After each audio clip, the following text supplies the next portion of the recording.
Welcome back to The Explainer. Today we're diving into a massive shift in how we actually understand national security and economic growth. We usually think of national borders as just simple lines drawn on a map, right? But the reality is way more complex. It's about mastering extreme environments across entirely different physical domains, utilizing some incredible advanced technology, and thinking far beyond those traditional boundaries.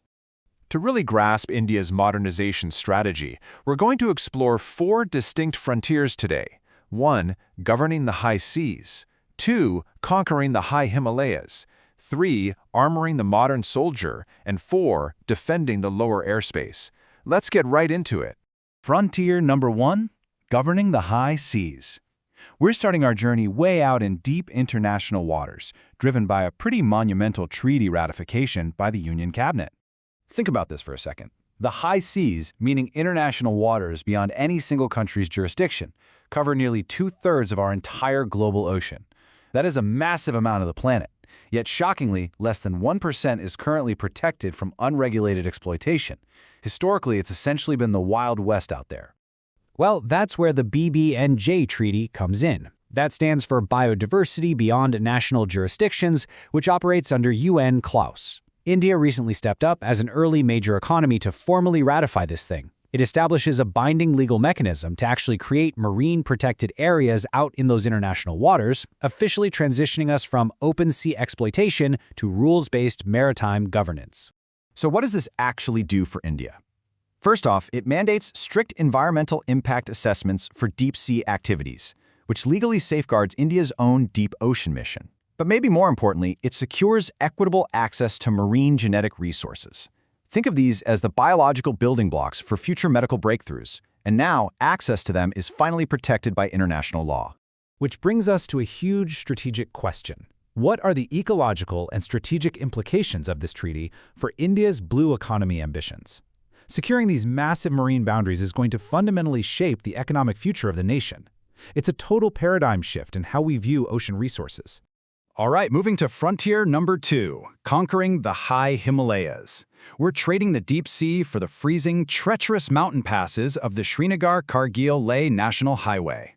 Historically, heavy winter snow literally cuts off the Union territory of Ladakh from the rest of the country for 6 whole months every single year. Imagine that! Half the year where civil supply chains are just completely paralyzed, local communities are isolated, and logistical costs absolutely skyrocket. But infrastructure engineers just pulled off something amazing. They executed the breakthrough blast for Phase 1 of the Zojila all-weather tunnel. What used to be a grueling 3.5-hour journey across a high-altitude pass has just been slashed down to a 15-minute subterranean drive. This is an absolute game-changer. It's not just about a faster commute. We are talking about guaranteed, year-round economic integration for those isolated communities. Plus, it cements a rock-solid, stable, strategic supply network that never shuts down, no matter how bad the winter blizzards get. It really begs the question, in these highly strategic frontier zones, is all-weather connectivity actually a strict prerequisite for territorial security? The reality we are seeing is a resounding yes. You just can't have full territorial security without the continuous, physical ability to access the terrain. And that brings us to frontier number 3, armoring the modern soldier. We've looked at the massive mountains, but now let's zoom all the way in, down to the molecular level, to see how we protect the individual infantry soldiers stationed up there. Standard steel and aluminous ceramic armor plates have a fatal flaw. They turn incredibly brittle and crack in the extreme sub-zero temperatures of places like eastern Ladakh and Siachen. But defense scientists at DRDO have cracked the code.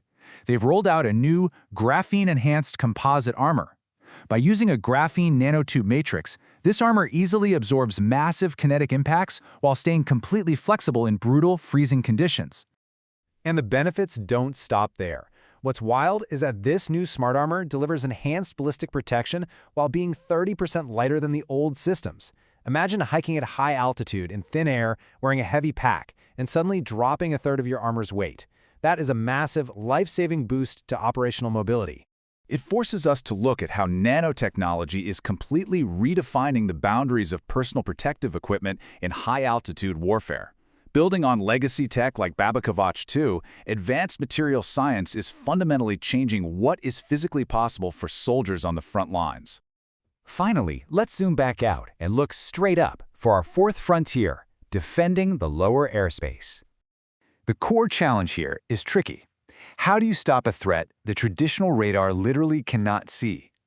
Along western borders, rogue syndicates are flying cheap, tiny commercial drones to smuggle narcotics, weapons, and counterfeit currency. They fly completely under the radar, literally bypassing those multi-million-dollar systems designed for larger aircraft. To counter this invisible threat, the Ministry of Home Affairs and NTRO launched Project Chakreview. Think of it as an invisible AI-driven digital net. It's a multi-sensor mesh network designed specifically to auto-detect and neutralize these low-flying rogue drone swarms, completely replacing reactive security with an automated, proactive defense perimeter. Here is exactly how it builds that defense layer by layer. First, acoustic sensors listen for the highly specific audio signatures of drone motors. Second, radio frequency jammers slice the control links between the drone and its pilot.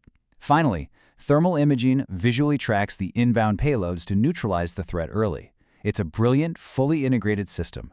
Section 5. India's Modern Security Paradigm.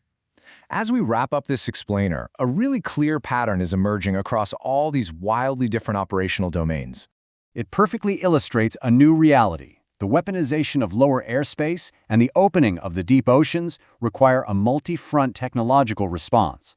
Whether it's drones used by non-state actors or the immense stakes of the high seas, securing a nation today absolutely demands high-tech, proactive innovation at every single level. I'll leave you with this final thought to ponder today. From securing the blue economy with the BBNJ Treaty, to piercing the high mountains with the Zojila Tunnel, utilizing graphene nanotechnology for our troops, and deploying AI nets against drones, how do these four frontiers collectively redefine India's readiness for the future? It's not just about drawing borders anymore, it's about mastering the elements within them. Thanks for joining me on this explainer, and I'll see you next time.